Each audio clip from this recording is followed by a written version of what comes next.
வரப்பே தலையாணி ஓ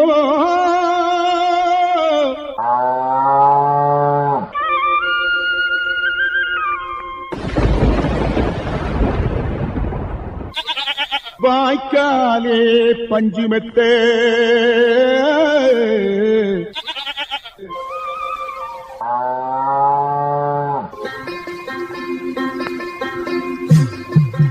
கேட்க இருப்பது இந்திய அரசின் வேளாண்மை கூட்டுறவு மற்றும் உழவர் நலன் அமைச்சகம் வழங்கும் கிசான் வாணி.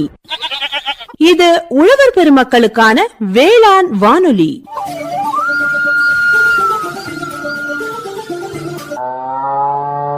இந்நிகழ்ச்சியின் விளம்பரதாரர் இந்திய அரசின் வேளாண்மை கூட்டுறவு மற்றும் உழவர் நலத்துறை.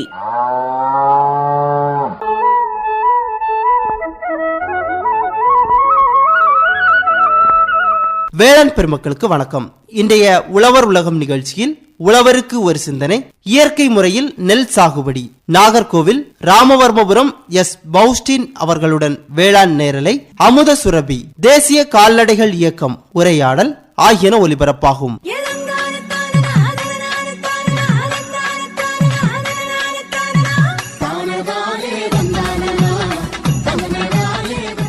முதலில் உழவருக்கு ஒரு சிந்தனை. வேளாண் பெருமக்களாகிய நாம் ஒவ்வொரு ஏலாவிலும் ஒற்றுமையுடன் சாகுபடி நுட்பங்களை கையாண்டால் நோய்கள் பூச்சிகளினால் ஏற்படும் பாதிப்புகளை முற்றிலுமாக தவிர்க்க முடியும். எனவே ஒற்றுமையுடன் வேளாண் பணி செய்வோம், நிறைவான மகசூல் வழி வாழ்வினை வளமாக்குவோம்.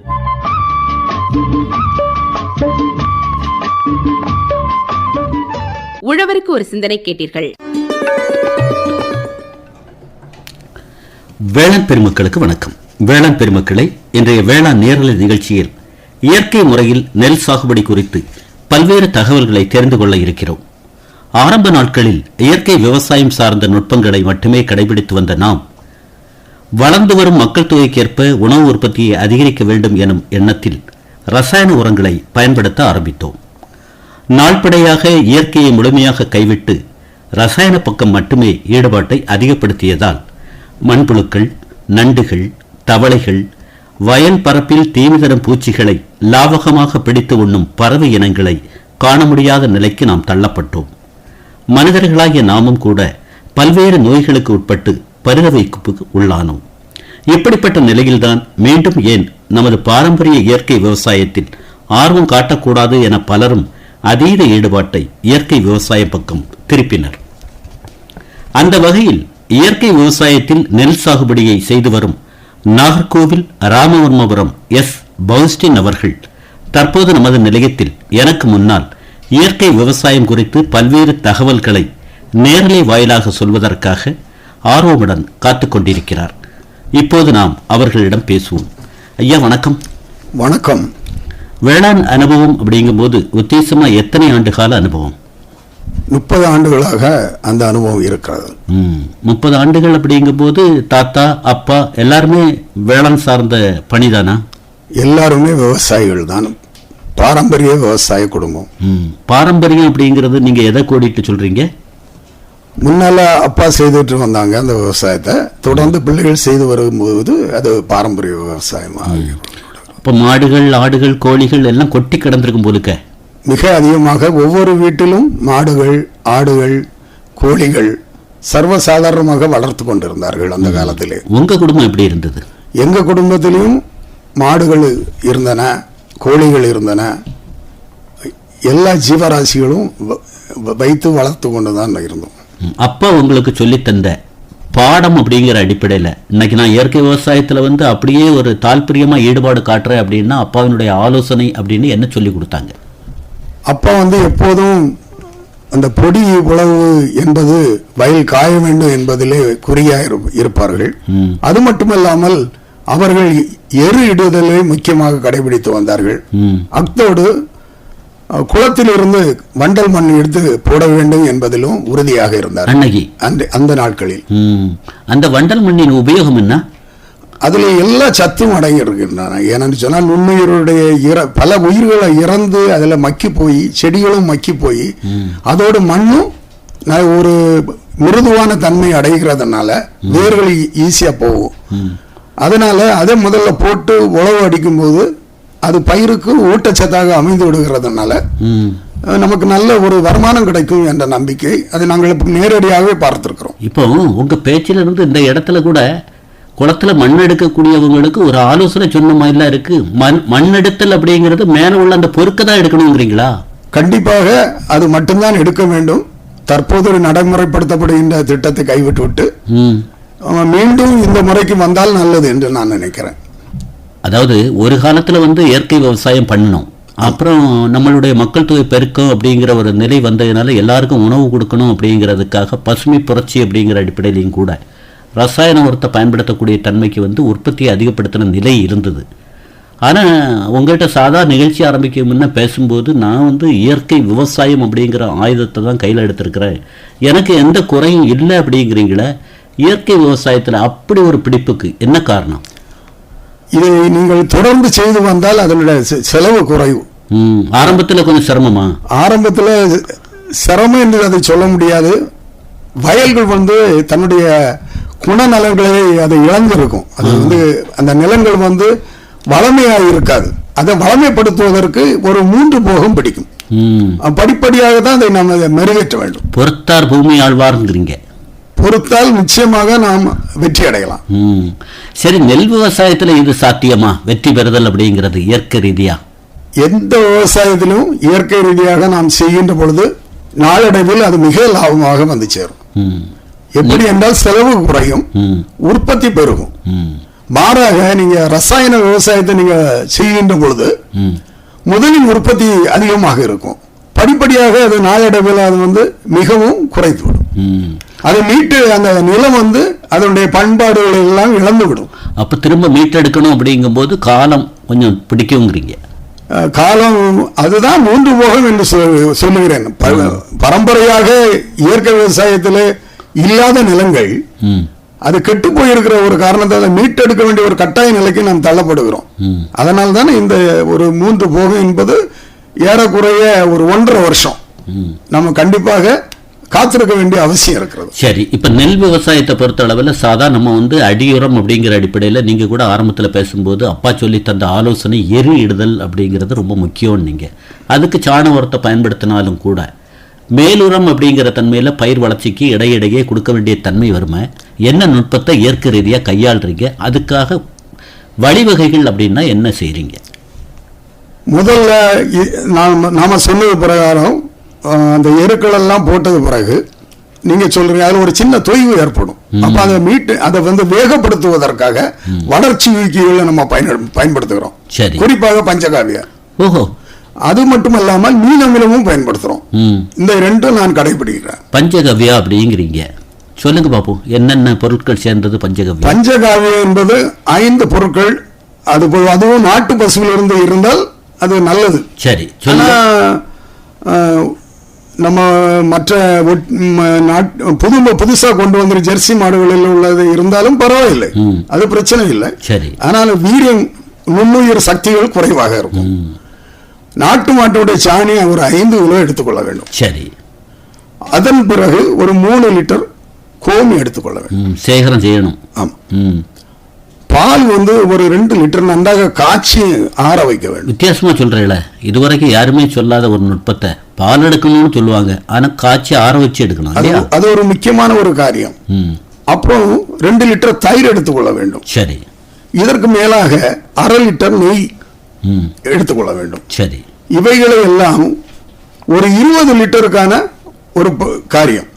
இதுதான் 5. ஆனா இந்த மைக்ரோப்ஸ் அதாவது நுண்ணுயிர்களை பெருக்கம் செய்வதற்கு இன்னும் அதிகமாக அதை பெருக்க வேண்டும் என்றால் சில அடிஷனலா நம்ம கூடுதலாக சில காரியங்களை செய்ய வேண்டியது இருக்கிறது. இந்த நுட்பங்கள்லாம் உங்களுக்கு யார் சொல்லி கொடுத்தாங்க? இது நான் ட்ரைனிங் போனேன். பயிற்சி போயிருக்கீங்க? பயிற்சி போயிருக்கிறேன். அதுல அவங்க சொல்லி கொடுத்தாங்க. ஏற்கனவே என்னோட நாட்டு மாடு இருந்தது, அதனால கொஞ்சம் வசதியா போயிடுச்சு. வீட்டுல பழங்கள் உண்டு, அதனால ஒரு பழம் 12 பழமும் சேர்க்க சொல்லுவாங்க. இதுல அது நசுங்கி பிசுங்கி நல்லா பழுத்துறது பழங்களை எல்லாம் இதெல்லாம் நாங்க சேர்த்துருவோம் பஞ்சகாவியாவில். சரி, பஞ்சகாவியாவை பொறுத்தளவில் நெல் பயிரில் பயன்படுத்துறீங்க அப்படிங்கும்போது இப்போ சாதாரண ரசாயன உரம் அப்படின்னா ஒரு அளவீடு இருக்கும், ஏக்கருக்கு இத்தனை மில்லி எடுத்துக்கணும், இவ்வளவு தண்ணி சேர்க்கணும் அப்படின்னு. பஞ்சகாவியால என்ன ஒரு நுட்பம்? அது 1 லிட்டருக்கு 30 மில்லி வந்து நம்ம சேர்க்கணும். அதுதான் அடிப்படை தத்துவம். அதுக்கு கூடவும் கூடாது, குறையவும் கூடாது. சரி, அது வந்து என்ன மாதிரியான ஒரு வழிவகையில கையாளுறீங்க? பஞ்சகவ்யா அப்படிங்கிறத தண்ணீர் வயலில் பாயும் போது, காலில் இருந்து பாயும் போது அப்படியே ஊற்றி கொடுக்கறதா அல்லது பம்பு வச்சு அடிக்கிறதா? 2 விதமாகவே தான் நாங்க கொடுக்கிறோம். ஒண்ணு வந்து கால்வாயிலிருந்து மடைன்னு சொல்வார்கள், அதுல தண்ணி பாயும் டெய்லி. சரி, அந்த தண்ணி பாயிற நேரத்துல இதை நம்ம அதுல கொட்டி விடலாம். அது ஒரு வகையான முறை. சரி, இன்னொரு முறை என்றால் காலையிலோ அல்லது சாயங்காலமோ தெளிப்பான் வைத்து, கை தெளிப்பான் வைத்து, நான் சொன்னது வீதாசாரம், அதாவது 1 லிட்டருக்கு 30 ml என்ற கணக்குல 10 லிட்டர் அப்படின்னு சொன்னா ஒரு 300 மில்லி அதை கலந்து நாம் அது காலை நேரத்திலோ மாலை நேரத்தில் தெளிக்கலாம். சரி, இந்த மாதிரியான ஒரு பஞ்சகவ்யா தெளித்தல் அப்படிங்கிறது ஒவ்வொரு தரம் 3 மேலுரம் 4 மேலுரம் இந்த மாதிரிலாம் ஒரு நுட்பத்தை கையாளுறாங்க இல்லையா? அதுக்கு இதையே தொடர்ந்து கொடுத்தா போதுங்கிறீங்களா இயற்கை விவசாயத்தில்? அல்ல இன்னொரு நுட்பம் இருக்குது சார், அறுவடை நேரத்தில் நெல்மணி திராணியாக வர்றதுக்காக, திரட்சியாக வர்றதுக்காக, எடை அடிக்கிறதுக்காக கூட நுட்பம் இருக்குது, அதுக்கு ஒரு நுட்பத்தை கையாளுறேன் அப்படின்னு ஏதாவது? அதுதான் இப்போது வந்து புதுசாக வந்து நாங்கள் வந்து ஒரு சின்ன மெத்தடை நான் பயன்படுத்திட்டு வர்றேன். அது என்னன்னு சொன்னால் இந்த பயோசார் என்று சொல்லக்கூடிய பயோசார். ஆமாம், அதாவது நம்மள இருக்கின்ற மரங்களுடைய குச்சிகள், தடிகள், கழிவுப் பொருட்கள் இவைகளை எல்லாம் சேர்த்து பயோசார் என்ற ஒரு கரி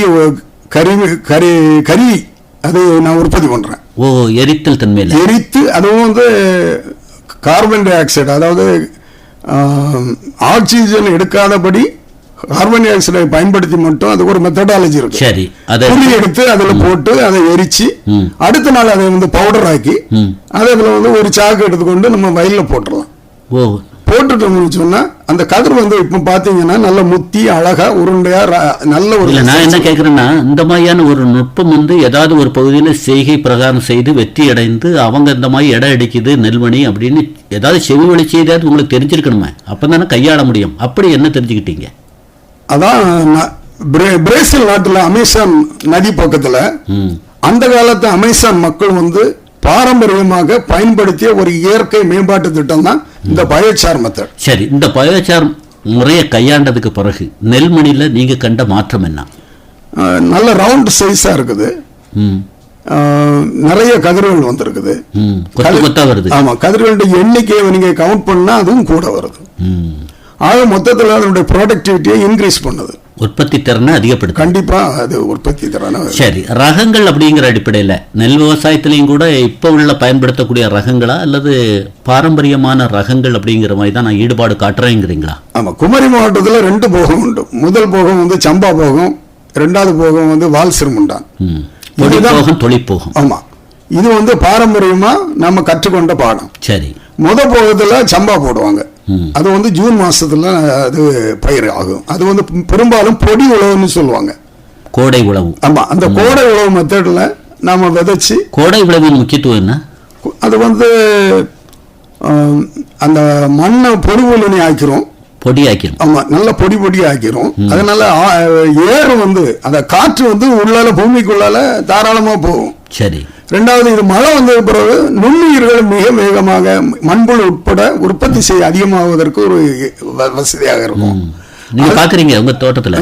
வயல்ல பாத்துருக்கேன். உரத்தையும் போட்டு நாம மிக்ஸ் பண்ணிடுறோம், மரம் அடிக்கிறோம். சரி, இது எல்லாமே சேர்ந்து நீங்க பாத்தீங்கன்னா ஒரு நல்ல ஒரு சூழ்நிலையை வேளாண்மை, இயற்கை வேளாண்மைக்கு அது ஏற்படுத்துகிறது. சரி, முத போகத்துல சம்பாங்கிறீங்க, 2வது போகத்துல என்ன நெல்? 2ஆம் போகத்துல இப்ப நாங்க பூங்காறு போடுறோம், போடுறோம். ஆனா 2வது போகத்துல நீங்க தொழி நடவு இல்லைன்னா விதப்பு இருக்குது. அதுல வந்து நாங்க என்ன செய்யறோம்னா அந்த வலுப்படுத்த அதிகமான குலைகள், இலைத்தலைகள் மரத்துல இருந்து நாங்க வெட்டி கொண்டு வரோம். பூவரசு இன்னைக்கும் பயன்படுத்துறீங்க. ஆமா, வாகை இதெல்லாம் கொண்டு வந்து குறுக தரிச்சு அப்படியே அந்த குத்திலாம் கைவசம் இருக்கு. ஆமா, கம்புனால ஒரு குத்தியை வச்சு குத்தி மேல வந்து தரிப்போம்.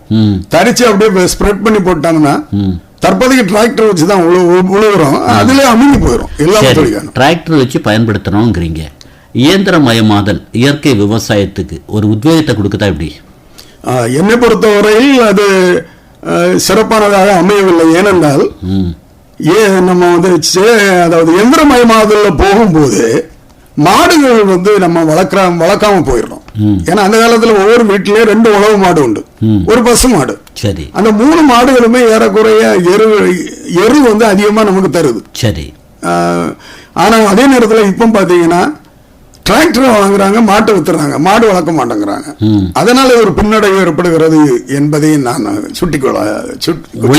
உழைப்ப முடக்கிடுச்சு அப்படின்னு சொல்லாமா? இயந்திரம் வந்தது, எந்திரம் வந்தது மனிதனுடைய உழைப்பை கண்டிப்பாக அது முடக்கி விட்டதோடு மட்டுமல்லாமல் அவனுக்கு ஒரு பலவீனத்தையே ஏற்படுத்தி விட்டது. எந்த விதத்துல சொல்றீங்க? அந்த காலத்துல என்ன மாதிரியான ஒரு உடல் திடகாத்திரமா ஒரு கூலி தொழிலாளர் வேலை செய்து அந்த குடும்பம் என்ன அளவுல செழிப்பா இருந்ததுங்கிறீங்க? இன்னைக்கு நிலை என்ன? அவர்கள் வந்து அந்த காலத்துல ஒரு டெடிகேஷன், அதாவது ஒரு அர்ப்பணம், தன்னை அர்ப்பணித்து அவர்கள் அந்த தொழிலை செய்து வந்தார்கள். அவர்களுடைய வந்து வேலை செய்யற அளவு பாத்தீங்கன்னா கூட அதிகமா இருக்கும். உடலை பாத்தீங்கன்னா நல்ல உடல் உரமாக இருக்கும். இன்றைக்கு அப்படி இல்லை, அவர்களுடைய சக்தியை குறைந்து விட்டது, வேலை செய்யக்கூடிய அளவு குறைந்து விட்டது. உங்களுக்கு இன்னைக்கு வயது என்ன? 74 வயசாகுது. 74 சொல்ல முடியலையே. 45 to 50க்குள்ள இருக்கும் அப்படிங்கிற மாதிரி தானே கணிக்க முடியுது. இதுக்கு என்ன காரணம்? என்னுடைய அந்த உணவு கட்டுப்பாடு என்று காரணம் தானே. நான் எனக்கு குறிப்பாக சொல்ல போனால் நான் இயற்கையாக செய்த உணவுகளை மட்டுமே அதிகமாக சாப்பிடுகிறேன். அப்ப பழையது குடிக்கீங்களா? இன்னைக்கு பழைய சாப்பாடு அடிக்கடி சாப்பிடுகிறேன். சில நாள் காலையில சாப்பிடுவேன், சில நாள் சாயங்காலமும் சாப்பிடுவேன். அதனால உடம்புக்கு அது வந்து நல்ல சூடு தணிந்து நல்ல ஒரு தூக்கத்தையும் நிம்மதியும் தருது. நான் மண்வெட்டி வைத்து உழைக்கிறதுனால தூக்கத்துக்கு பஞ்சமே இல்லை. அப்போ நடைப்பயிற்சி அப்படிங்கிற எண்ணம் இல்லை, அது தேவையில்லை என்று நான் நினைக்கிறேன். மண்வெட்டி எடுத்துட்டு போயிருவீங்க. வயல்ல நீங்க வேலை செய்தா இந்த வெளியே போற நடக்கிறதெல்லாம் தேவையில்லை என்பது. வரப்பு வெட்டுதல், வரப்பு பிராவுதல், கோரி போடுதல், உரம் போடுதல், மருந்தடித்தல், உத்தாங்கால் பிடித்தல் எல்லாம் கைவந்த கலப்புலுக்க எல்லா தொழிலும் தெரியும். விவசாயம் சம்பந்தமாக என்னால் எல்லாம் செய்ய முடியும். ஆனால் நான் வந்து இன்னைக்கு வந்து ஒரு அரை மணி நேரம் 1 மணி நேரம் அந்த வேலை செய்வேன். மற்றபடி வேலைக்காரர்கள், வேலையாட்களின் நம்பகத்தன்மையை பத்தி என்ன சொல்றீங்க? அந்த காலத்துல எப்படி இருந்தது, இன்றைய நடைமுறை என்ன? ஒரு காலத்துல வந்து நாங்க குடும்பமா இருந்தோம். எங்களுக்கு வேலை செய்கிறவர்கள் குடும்பத்தின் அங்கத்தினர்களாக இருந்தார்கள், விசுவாசியாக இருந்தார்கள். எதை நம்பியும் அவர்கள்ட்ட விட்டு விடலாம். அவர்கள் வந்து அவர்களாகவே செய்து கொள்வார்கள். கள்ளங்கவடம் கிடையாது. அது களவு வச்சு இது களவு வச்சு அந்த பேச்சுக்கே இடமில்லை. மிகவும் நம்பகத்தன்மையுடைய குடும்பத்தின் அங்கத்தினராக இருந்தார்கள். அந்த காலம் கொஞ்சம் மாறி போயிட்டது என்பது என்னுடைய அபிப்பிராயம். சரிங்க சார், இப்ப வந்து நோய் தாக்குதல், பூச்சி தாக்குதல் அப்படிங்கிறது வந்த உடனே இன்னைக்கு ரசாயன மருந்து பக்கம் போய் உடனடியே அதை இல்லாம ஆக்கணும் அப்படின்னு இருக்கக்கூடிய நிலையில இயற்கை விவசாயத்துல அது சாத்தியமா?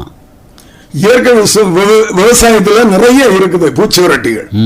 ஆனா நான் கடைபிடிக்கிறது அந்த 3G என்று சொல்லக்கூடிய அந்த மிளகாய் கரைசல், மிளகாய், இஞ்சி, வெள்ளைப்பூண்டு இவைகளை சேர்த்து செய்கின்ற ஒரு கரைசல் இருக்கிறது. அது மிகவும் பூச்சி கட்டுப்பாடுக்கு உதவுகிறது. நெல் விவசாயத்துக்கு அப்படிங்கும் போது அது எப்படி சார் சாத்தியம்? எவ்வளவு எடுப்பீங்க? அளவு அப்படிங்கும் போது அது வந்து ஏகப்பட்ட தேவைப்படுமா? இன்னைக்கு அடிப்படை தன்மையை பார்த்தீங்கன்னா ஒரு 50 கிராம் வந்து பூண்டு, ஒரு 50 கிராம் மிளகாய், ஒரு 50 கிராம் இஞ்சி, இதுதான் அடிப்படை ஷேர். அது ரேஷியோ. இந்த அளவுல நீங்க எடுத்துட்டு 1 லிட்டர் கோமியம், இதை முதல்ல வந்து இந்த வெட்டப்பட்ட இந்த இஞ்சி, பூண்டு, மிளகாய மிக்சியில போட்டு நல்லா அடிக்கணும். நல்ல குழுன்னு அடிச்சுட்டு அது கூட நீங்க 1 லிட்டர் கோமியத்தை சேர்த்து இன்றைக்கு நீங்க 2 லிட்டர் ஆக்கி வச்சிருங்க. ஒரு நாள் கழிச்சு அது செடிமெண்டேஷன், அதாவது அது வடிகட்டின பிறகு வடிகட்டுதல் முக்கியம். ஆமா, வடிகட்டுதல் அடுத்த நாள்ல நீங்க சாயங்காலம் நீங்க வந்து நல்ல முறையில் வடிகட்டும். வடிகட்டி அதுக்கு பிறகு அதை பயன்படுத்தலாம். சரிங்க சார், மத்திய அரசு திட்டங்கள் என்ன அனுபவிக்கிறீங்க? கிசான் வாங்குறீங்க, அது வந்து எனக்கு கொடுத்துட்டு இருக்காங்க. அந்த திட்டம் பத்தி உங்களுடைய அபிப்பிராயம் என்ன? அது வந்து எங்களுக்கு ஒரு என்கரேஜ்மெண்ட், அதாவது ஒரு ஆறுதலாகவும் உதவியாகவும் தான் இருக்கிறது. அதை பாராட்டுகிறேன். சந்தைப்படுத்தல சிரமம் இருக்கு? அப்படி சந்தைப்படுத்துதல்ல உங்க ப்ராடக்ட் வந்து உங்கள்கிட்ட நீங்க உற்பத்தி செய்கிற பொருள் உண்மையானதாகவும் நன்றாகவும் இருக்கும்போது அதற்கு எந்த தடையும் இல்லை, விரும்பி வந்து வாங்கிக் கொள்ளும். நிறைவான கருத்தா மற்ற விவசாயிகள், நிகழ்ச்சி கேட்டிருக்கக்கூடிய விவசாயிகள் இயற்கை பக்கம் வாங்க பிரகாசமான வாய்ப்பு காத்துட்டு இருக்கு, வருவாய்க்கு குறவு இருக்காதுங்கிற அடிப்படையில் என்ன கருத்தை பதிவிட விரும்புறீங்க? முதல்ல உங்க குடும்ப ஆரோக்கியம் முக்கியம். அதனால நம்ம வீட்டுக்கு தேவையான அத்தனையும் இயற்கை விவசாயத்தில் கிடைத்து விடுகிறது. அது மட்டுமல்லாமல் நமது சமுதாயத்துக்கும் நம்ம கொடுத்துக்கிட்டு இருக்கோம், நாட்டுக்கும் கொடுத்துக்கிட்டு இருக்கோம். சரிங்க சார், உங்க அலைபேசி ஒன்று சொல்லலாமா? 9486222910. நான் கூட தமிழ்ல ஒருக்க சொல்லலாம் அப்படின்னு நினைக்கிறேன். 9486422910. இன்னும் ஒரு தடவை கூட சொல்லலாம் அப்படின்னு நினைக்கிறேன். 9486422910. இதுவரை இயற்கை முறையில் நெல் சாகுபடி குறித்து பல்வேறு தகவல்களை அனுபவபூர்வமாக எடுத்துச் சொல்லி பிற விவசாயிகளும் இயற்கை சாகுபடி முறைக்கு திரும்புற மாதிரி விழிப்பு ஏற்படுத்துற மாதிரி கருத்தை பதிவு செய்திருக்கீங்க. உங்களுக்கு குமரி பண்பலை சார்பாக மனமார்ந்த நன்றி. குமரி பண்பலைக்கு என்னுடைய நன்றியை மனதார தெரிவித்துக் கொள்கிறேன். இதுவரை இயற்கை முறையில் நெல் சாகுபடி வேளாண் நேரலை கேட்டீர்கள். நேரலையில் பங்கேற்றவர் நாகர்கோவில் ராமவர்மபுரம் எஸ் பவுஸ்டின் அவர்கள். உடன் உரையாடியவர் தேரூர் எஸ் சிவசுப்பிரமணிய பிள்ளை அவர்கள். நிகழ்ச்சிக்கு தொழில்நுட்பம் அனில் ஜேம்ஸ், எம் சத்யன். இனி